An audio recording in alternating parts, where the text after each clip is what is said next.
घरोघरी मातीच्या चुली या मालिकेच्या आजच्या भागामध्ये आपण पाहत आहोत। आता नाना म्हणत असतात, मी जेव्हा घराच्या बाहेर पडलो तेव्हा मला सारंग भेटला आणि सारंगने मला सगळ्या गोष्टी सांगितल्या आणि सारंगने सगळ्या गोष्टी सांगितल्यामुळे मी खरं तर इथे परत आलेलो आहे आणि ह्या लग्नासाठी तयार झालेलो आहे। पण मला एक गोष्ट कळत नाहीये ऋषिकेश आणि जानकी, त्या ऐश्वर्याकडे खरंच इथे जानकीची आई आहे का? त्यावरच आता जानकी म्हणत असते, हो नाना, कारण तिने तसं सांगितलेलं आहे की जोपर्यंत माझ्या आईचा पत्ता मिळत नाही तोपर्यंत हे नाटक आपल्याला कंटिन्यू करावंच लागणार आहे। पण इकडे नाना म्हणत असतात, अगं कशावरून त्या जानकीकडे तुझी आई आहे आणि त्याचबरोबर ती कशावरून तुझ्या आईचा पत्ता सांगेल? त्यावरच ऋषिकेश म्हणत असतो, आई तिच्याकडेच आहे आणि त्याचबरोबर त्या जिवंत आहेत आणि इथे ऐश्वर्याने तिला डांबून ठेवलेला आहे। ह्या सगळ्या गोष्टी आता इथे नानांसमोर येतात। त्याचबरोबर एकदा का आई सापडली की मग सगळं व्यवस्थित होईल। पण नाना म्हणत असतात, तरी सुद्धा मला खूप काळजी वाटते। ती धूर्त ऐश्वर्या एवढ्या खालच्या थराला जाईल असं कधीच वाटलं नव्हतं। त्याचसोबत इथे ऋषिकेश म्हणत असतो, तिने त्याकरिताच हा सगळा घाट घातलेला आहे। तिचं असं म्हणणं आहे, एकदा तुम्ही लग्नाला तयार व्हा आणि त्यानंतरच मी तुझ्या आईचा पत्ता सांगेल म्हणून। इकडे सुमित्रा म्हणत असते, पण मला तर अजून सुद्धा खूपच जास्त काळजी आणि भीती वाटत आहे की इथे ती ऐश्वर्या ह्या सगळ्या गोष्टी सांगेल की नाही म्हणून। त्यावरच नाना म्हणतात की मला सुद्धा त्याचीच काळजी आहे। मला जेव्हा ह्या सगळ्या गोष्टी कळल्या तेव्हा मात्र मला तर खूपच मोठा धक्का बसला आणि त्याचबरोबर आता हे सुद्धा पाहणं खूप गरजेचं आहे की ऐश्वर्याकडे खरंच इथे लताबाई आहेत की नाही। त्याचबरोबर जानकी म्हणत असते, एकदा का हे लग्न झालं किंवा जर इथे ऐश्वर्याने काही धोका केला आणि त्याचबरोबर जर तिने माझ्या आईचा पत्ता सांगितला नाही तर ही जानकी ऋषिकेश रणदिवे तिची चांगलीच नांगी ठेचेल आणि त्याचबरोबर तिला चांगलाच धडा शिकवेल। जर तिने काहीही शहाणपणा किंवा अति आगाऊपणा करण्याचा प्रयत्न केला तर आता प्रेक्षकांनो आपण पाहतो की आता संगीत सोहळा असतो। त्याचसोबत नाना इथे येऊन बसलेले असतात आणि आजी म्हणत असतात, नानासाहेब मला वाटतंय तुम्ही चालत चालत बरेच दूर गेला होतात वाटतं, खूपच उशीर केला तुम्ही येण्यासाठी, आता करा संगीत सोहळा एन्जॉय करा। तर आता इकडे जानकीच्या हातामध्ये अँकरिंग असतं आणि ती करत असते। तेव्हाच ती म्हणत असते, रणदिव्यांच्या ह्या संगीत सोहळ्यामध्ये तुम्हा सगळ्यांचं अगदी मनापासून स्वागत आहे असं म्हणून सगळेजण टाळ्या वाजवत असतात। त्याचबरोबर आता जानकी म्हणत असते, पहिला परफॉर्मन्स आता इथे सुरुवात होणार आहे। त्याचबरोबर आपण पाहतो की आता इकडे लगेचच ऐश्वर्या उठून उभी राहते आणि स्टेजवरती जाते। ती म्हणत असते, एक मिनिट, हे सगळं काय चाललंय? हा संगीत सोहळा कोणाचा आहे? हा संगीत सोहळा माझा आहे ना? मग मी ठरवणार की आता पहिला परफॉर्मन्स कोणाचा होणार आहे आणि कोणाचा नाही ते। त्यामुळे तू उगाचच नाही त्या गोष्टी इथे ठरवू नको, समजलं तुला? तेव्हाच जानकी म्हणते, म्हणजे तुला नेमकं काय करायचं आहे? तर इकडे आजी म्हणत असतात, वाग माझी गुंडी, खरंच एक नंबर बघ माझी गुंडी, असं म्हणूनच आता ऐश्वर्याचं त्या कौतुक करतात। तर ऐश्वर्या म्हणते, पहिला आता ह्या संगीताची मानकरी कोण आहे? मी आहे ना? लग्न कोणाचं आहे? माझं आहे। संगीत कोणाचं आहे? माझं आहे। तर मग आता ह्या संगीत सोहळ्यामध्ये पहिला परफॉर्मन्स मीच करणार आहे। ऋषिकेश, या आपल्या दोघांना इथे परफॉर्मन्स करायचा आहे। तेव्हा ऋषिकेश म्हणत असतो, अगं ऐश्वर्या असं काय करतेस? आपण कुठल्याच याची प्रॅक्टिस वगैरे केली नाही, म्हणजे बघ ना, आपण ना प्रॅक्टिस केली ना काहीच केलेलं आहे, मग ऑन दी स्पॉट कसं काय आपण इथे डान्स करू शकतो? नाही नाही, छे, मला काही हे असं जमणार नाहीये बघ, असं आता इथे तो बोलत असतो। आता ह्या सगळ्या गोष्टी बोलल्याबरोबर लगेचच आता ऐश्वर्या म्हणते, नका काळजी करू, मी आहे ना, ही ऐश्वर्या असताना तुम्हाला काळजी करण्याची काहीच गरज नाही, सगळं काही व्यवस्थित होईल आणि त्याचबरोबर आपल्याला मी सोबत आहे ना, त्यामुळे हा डान्स सुद्धा व्यवस्थितच होईल, असं म्हणून आता ऋषिकेश आणि त्याचबरोबर ऐश्वर्या इथे स्टेजवर असतात। तर जानकी इथे सुमित्राच्या बाजूला जाऊन बसलेली असते। तर इकडे आता लगेचच हे दोघांचा हा प्लॅन इथे रेडी आहे का नाही हे पाहण्यासाठी इकडे असतात। तर आता हे दोघे जण इथे स्टेजवरती जाऊन पोहोचतात आणि ह्या दोघांच्या गाण्याचे बोल असतात, नजरा नजर झाली रे आणि रंगली दुनिया सारी रे, हे गाण्याचे बोल असतात आणि ह्या गाण्याच्या बोलवर हे दोघं जण डान्स करत असतात।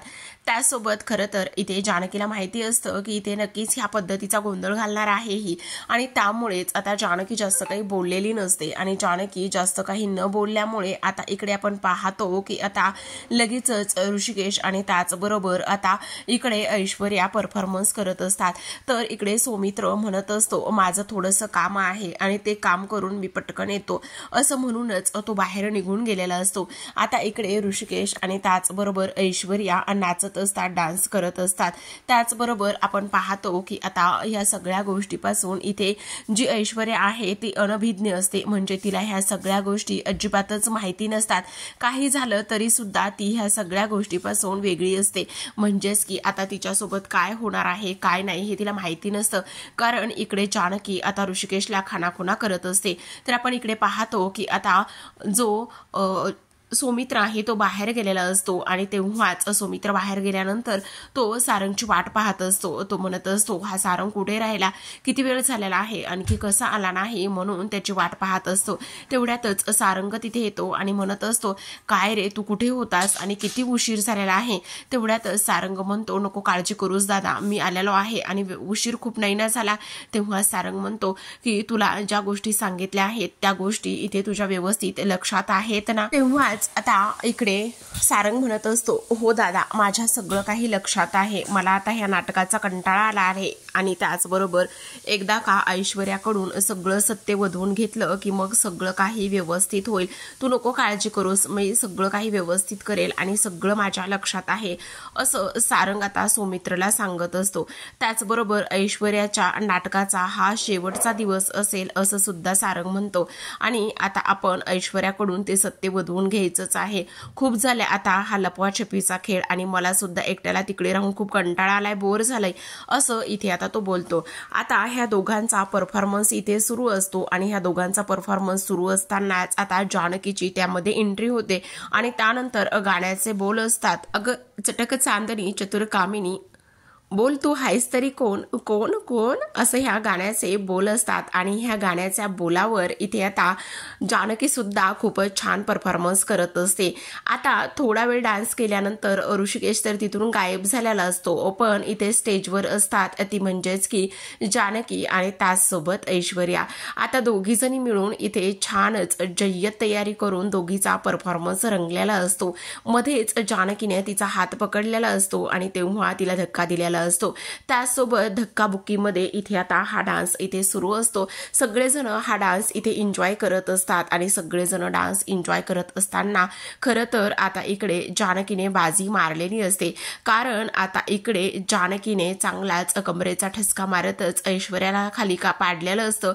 ऐश्वर्या खाली पाडते आणि त्यानंतर ती बोलत असते की प्रत्येक वेळी नियती हिच्याच बाजूने कशी काय उभी राहते मला कळत नाही, प्रत्येक वेळी इथे हिच्याच बाजूने देव सुद्धा कशी साथ देतो हे सुद्धा मला कळत नाही आणि त्याच वेळी प्रत्येक वेळी ही कशी जिंकते हे सुद्धा कळत नाही असं ऐश्वर्या बोलते। त्याचबरोबर जानकी आता सगळ्यांना नमस्कार करते आणि त्याचबरोबर तिला उठण्यासाठी आधार देण्यासाठी हात पुढे करते, पण इकडे मात्र ऐश्वर्या अजिबातच उठत नसते। त्याचसोबत ती तशी आहे त्याच ठिकाणी खाली पडलेली असते। आता इकडे जानकी म्हणत असते खरं तर आता खूप मोठा परफॉर्मन्स होणार आहे, म्हणजेच की आता एक नाटक आणि त्यासोबत नाटकासोबतच गाणं सुद्धा इथे स्टेजवर लागणार आहे। खऱ्या राणीचा इथे तुम्हाला इतिहास कळणार आहे आणि त्याचबरोबर त्या राणीचा खरा चेहरा काय आहे हे सगळं तुमच्या समोर येणार आहे असा हा पुढचा परफॉर्मन्स असणार आहे। तर मेन आता परफॉर्मन्सला सुरुवात झालेली असते। ह्या गाण्यामध्ये सारंग मेन असतो, त्यासोबत जानकी आणि इकडे जी अवंतिका आणि त्याचबरोबर सौमित्र हे चौघ जणांचा हा डान्स इथे रंगणार असतो आणि एका राजाची लब्बाड राणी असे गाण्याचे बोल असतात। खरं तर प्रेक्षकांनो बहुतेक त्यांनी हे गाणं स्वतः रचलेलं असावं आणि गाऊन घेतलेलं असावं, कारण हे सगळं सूट होत असतं ते म्हणजेच की ऐश्वर्या त्याचबरोबर रणदिवे कुटुंबांना। जेव्हा हे गाणं इथे सुरू असतं आणि गाण्याचे बोल इथे ऐश्वर्याच्या कानावर पडत असतात तेव्हा मात्र इकडे आता ऐश्वर्या कशा पद्धतीने सारंग सोबत आतापर्यंत वागली आहे हे सगळं त्या गाण्यामधून इथे दिसून आलेलं असतं। त्यासोबत आपण पाहतो की आता कशा पद्धतीने इकडे ह्या सगळ्या गोष्टी होत असताना आता लगेचच इकडे ऐश्वर्याला सारंग दिसत असतो आणि ऐश्वर्याला सारंग दिसल्यानंतर तिच्या तर तळपायाची आगच होते, म्हणजे तिला खरं तर खूपच मोठा धक्का सुद्धा इथे बसतो। ती ह्या सगळ्या गोष्टींचा अजिबात विचार करू शकलेली नसते की इथे खरंच सारंग आहे म्हणून। तर इकडे आपण पाहतो की आता ऋषिकेशला सुद्धा इकडे सौमित्र घेऊन गेलेला असतो आणि ऋषिकेशला सुद्धा सौमित्र वरती घेऊन गेल्यानंतर इकडे जानकी म्हणत असते एका राजाची लब्बाड राणी होती आणि त्याचबरोबर तिचा खेळ हल्लाच होणार होता. म्हणजेच आता सारंग इथे जिथे तिथे जी ऐश्वर्या आहे तिला दिसत असतो. जेव्हाच सारंग ऐश्वर्याच्या बाजूला जाऊन बसतो त्याच्या डोक्याला जखम असते आणि तेव्हा ऐश्वर्या ह्या सगळ्या गोष्टी पाहत असते. स्टेजवर सुद्धा 2-3 वेळा तिला झलक दिसलेली असते, ती म्हणजेच की सारंगचे. तिला तर कळत नाही की हे सगळं काय होतंय, तिच्यासोबत ह्या सगळ्या गोष्टी कशा पद्धतीने होत आहेत हे तर तिला आतापर्यंत समजलेलं नसतं आणि त्यामुळे इथे ती खूप घाबरते. त्याचबरोबर आता बेशुद्ध पडलेली असते, ते म्हणजेच की सारंगचं भूत पाहिल्यानंतर आता तिला तिच्या खोलीमध्ये शिफ्ट केलं जातं. ती खरं तर बेशुद्ध असते आणि तेवढ्यातच आता ऐश्वर्या बेशुद्ध असताना जानकी म्हणते ऋषिकेश सगळं प्लॅन प्रमाणेच झालं पाहिजे. तेव्हाच आता इथे ऐश्वर्याने डोळे उघडून विचारते कसला प्लॅन आणि काय झालं पाहिजे. असं विचारल्याबरोबरच आता इकडे लगेचच आता जानकी म्हणते नाही काही नाही, तू बेशुद्ध झालेली आहेस, तू थोडा वेळ आराम कर. असं म्हणूनच आता इकडे जो ऋषिकेश आहे ऋषिकेशच्या हातामध्ये सरबताचा ग्लास असतो आणि तो सरबताचा ग्लास इथे ऋषिकेश तिला पिण्यासाठी आग्रह करत असतो. ती म्हणत असते की नाही मला कसलंच सरबत वगैरे काही प्यायचं नाहीये, नकोय मला, असं इथे ती बोलते. त्यावरच ऋषिकेश म्हणत असतो हे बघ असं करू नकोस, गपचूप हे सरबत तू पिऊन घे, तुला बरं वाटेल. आणि तेव्हा ती म्हणत असते नाही नकोय ना, मला काहीच नकोय, सरबत वगैरे काही नकोय, मला खूप त्रास होतोय, त्याचबरोबर मला असं का गरगरल्यासारखं होतंय, मला भीती वाटते, ह्या सगळ्या गोष्टी इथे ती बोलते. तेव्हाच ऋषिकेश म्हणतो काय होतंय नेमकं, तुला कसला त्रास होतोय का, तुझं डोकं जड झालेलं आहे का, मग तू एक काम कर, हे सरबत जे आहे ना ते थोडंसं तू पी, तुला थोडंसं बरं वाटेल. पण इकडे आता ऐश्वर्या घाबरलेली असते आणि ती म्हणत असते मला सारंग दिसले, मला सारंगचं भूत दिसलेलं आहे. त्याचवरच आता इकडे ऋषिकेश तिला समजवतो. तो म्हणतो हे बघ ऐश्वर्या तुला हे थोडंसं प्यावंच लागणार आहे, तू काळजी करू नकोस आणि मी तुला जबरदस्ती करून सांगेल मग कसं प्यायचं ते. आता मुद्दामूनच नवऱ्याचा हक्क असल्यासारखं तो तिच्या समोर ते सरबत पकडत असतो. पण इकडे ती म्हणत असते नाही नाही मला हे सरबत वगैरे काहीच प्यायचं नाहीये, प्लीज मला नकोय, असं ती बोलते. पण इकडे आता ऋषिकेश मात्र तिचं काहीच ऐकत नसतो आणि तिला जबरदस्तीनेच ते सरबत प्यायला सांगत असतो. शेवटी ऐश्वर्याकडे नाईलाज असतो आणि तिने ते सरबत प्यायलेली असते. त्याचबरोबर आता इथे ऋषिकेश मध्येच म्हणत असतो आता तुला ह्या सरबतामुळे सगळं काही तू सत्य बोलशील. तर आपण दुसऱ्या बाजूला पाहतो की आता जानकी म्हणत असते तिने ते सरबत प्यायलाच पाहिजे कारण त्या सरबतामध्ये गुंगीचं औषध मिक्स केलेलं आहे. त्याचबरोबर सगळ्यांना धक्काच बसतो की जानकीने त्या सरबतामध्ये गुंगीचं औषध मिक्स केले. त्यावर जानकी म्हणते हो आता त्या सरबतामधून गुंगीचं औषध गेल्यानंतर अगदीच तिचं डोकं जड होईल आणि त्यानंतर ती पोपटासारखं सगळं काही बोलेल, सगळं काही सत्य तिच्याकडून वधवून घेता येईल, ते फक्त सरबत नाहीये. म्हणजे नाना म्हणत असतात म्हणजे जानकी तुला नेमकं काय म्हणायचंय. त्यावर आता जानकी म्हणते हो नाना अगदीच बरोबर आहे, कारण आता ती असं तर काही सांगणार नाहीये, तिचं हळूहळू डोकं जड व्हायला लागेल आणि एकदा का तिचं डोकं जड झालं की मग सगळ्या काही गोष्टी इथे ती सांगेल. जानकी म्हणत असते की लता आई म्हणजेच माझी आई कुठे आहे, ह्या सगळ्या गोष्टी ती इथे सांगेल आणि ह्या सगळ्या गोष्टी इथे तिने सांगितल्या की मग कळेल आपल्याला आणि त्याचबरोबर तिचा लगेचच पर्दाफाश सुद्धा होईल, असं आता इथे सगळेजण बोलत असतात. त्याचबरोबर इकडे सुमित्रा म्हणते पण मला खूप काळजी वाटते, ती सगळं सांगेल का. आणि तेव्हा नाना म्हणतात पण तिला हे सगळं आपण मुद्दामून घडून आणलेलं आहे असं तर कळणार नाही ना. त्यावर जानकी म्हणते नाही नाना असं काही कळणार नाही, तुम्ही नका काळजी करू. त्यावरच नाना म्हणतात की पण मग जर हे आत्ता सगळं झालं तर ह्या नाटकाचा अंत आणि शेवट लगेचच करा, काही जरी झालं तुझी आई सापडली, तिनं सगळं सत्य सांगितलं तर. इकडे सौमित्र म्हणतो हो नाना अगदी तसंच होणार आहे, कारण आता एकदा का ह्या सगळ्या गोष्टी सांगितल्या की ह्या नाटकाचा अंत हा इथेच होईल. तर आपण इकडे पाहतो की आता माया खोलीमध्ये आलेली असते आणि तिला खोलीमध्ये आल्याबरोबर कसला तरी वास येतो केरोसिनचा आणि तेव्हा ती आजूबाजूला पाहते तर इकडे लताबाईंनी पूर्ण घरामध्ये केरोसिन ओतायला सुरुवात केलेली असते. तेव्हा माया त्यांना अडवण्याचं काम करते, अहो तुम्ही हे काय करताय, असं करू नका प्लीज. त्यावर लताबाई म्हणतात तू गप्प बस ग, तू नको ह्या सगळ्या गोष्टीमध्ये पडूस. आणि तेव्हा माया म्हणते अहो पण तुम्ही असं का करतात त्यावरच लताबाई म्हणते, आता बघ ना, इथून घरातून बाहेर पडण्याचा किंवा ह्या गुंडांच्या तावडीतून बाहेर पडण्याचा आपल्याकडे हा खूप मोठा एक मार्ग आहे आणि हा मार्ग आपण इथे साध्य केला की सगळं काही व्यवस्थित होणार आहे। त्याचबरोबर आपल्याकडे हीच एक मोठी संधी आहे, जर एकदा का आपण ह्या सगळ्या गोष्टीतून इथे बाहेर पडलो की सगळं काही इथे व्यवस्थित होईल आणि ह्याच गोष्टी आपल्याला इथे आता करायच्या आहेत आणि जर आपण हे या पद्धतीने केलं तर आपल्याला इथून बाहेर पडता येईल असं इथे लताबाई बोलतात। पण माया म्हणत असते, अहो काकू प्लीज नको हे सगळं, यामुळे आपण इथे अडकू आणि त्याचबरोबर इथे माया थांबवण्याचा प्रयत्न करते, पण लताबाई मायाला धक्का देते आणि त्याचबरोबर माया खाली बेडवर पडते। आता ह्या झटापटीमध्ये इकडे लगेच लताबाई सगळ्या रूममध्ये केरोसिन ओतण्याचं काम करत असते, सगळ्या रूममध्ये केरोसिन ओतते आणि त्याचबरोबर माचीस पेटवत असते आणि पूर्ण रूमला आग लावण्याचं काम इथे लताबाई करत असतात। उघड्या डोळ्यांनी माया पाहत असते, पण शेवटी माया सुद्धा आता इथे काहीच करू शकलेली नसते, पूर्ण रूमला आग लागलेली असते। माया म्हणत असते, आता काय करायचं काकू, तुम्ही हे काय करून ठेवलेलं आहे, आता मी तुम्हाला ह्या सगळ्या गोष्टींपासून कशी वाचवू, काय होणार आहे हे सगळं काही असं इथे माया बोलत असते। चला लवकर इथून आता असं म्हणूनच ती लताबाईंना बाजूला करण्याचं काम करते, पण आग एवढी लागलेली असते की आता तिच्याकडे काहीच पर्याय शिल्लक राहिलेला नसतो। ती बाहेर जाते आणि दरवाजापाशी जाऊन जोराजोरातच दरवाजा ठोठावण्याचं काम करत असते। ओ दादा प्लीज दरवाजा उघडा ना, आहात का तुम्ही इथे, प्लीज उघडा ना दरवाजा, उघडा ना दरवाजा, असं इथे ती बोलत असते।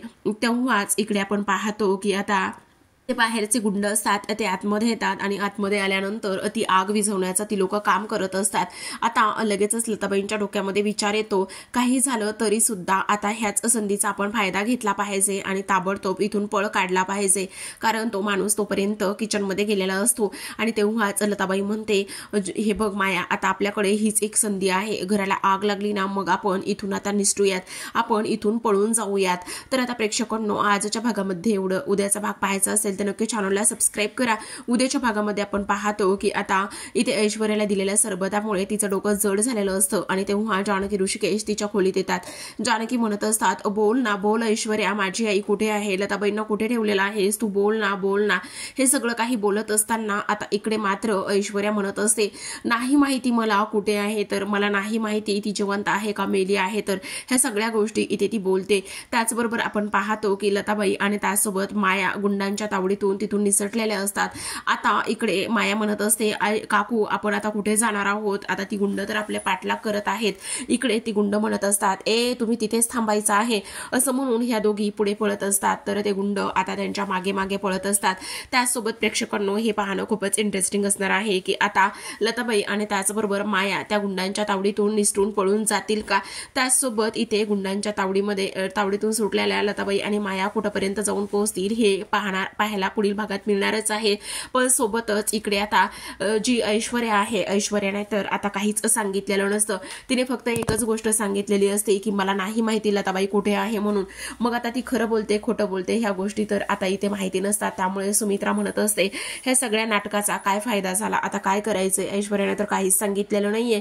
तेवढ्यातच आता सौमित्र तिथे आलेला असतो आणि सौमित्र तिथे आलेला असतो आणि तेव्हाच इथे तो बोलत असतो की इथे जे काही इन्स्पेक्टर आहेत इथे ते म्हणत आहात की त्यांच्या हाती लताबाईंबद्दल कुठली तरी लीड मिळालेली आहे आणि त्यामुळे लताबाई नक्कीच सापडण्याचा मार्ग त्यांना आता शोधला आहे आणि त्या सापडण्याची खूपच मोठी संकेत सुद्धा आहेत असं सौमित्रने येऊन सांगितलेलं असतं। तर प्रेक्षकांनो, पाहत राहा घरोघरी मातीच्या चुली या मालिकेचे असे छान छान भाग।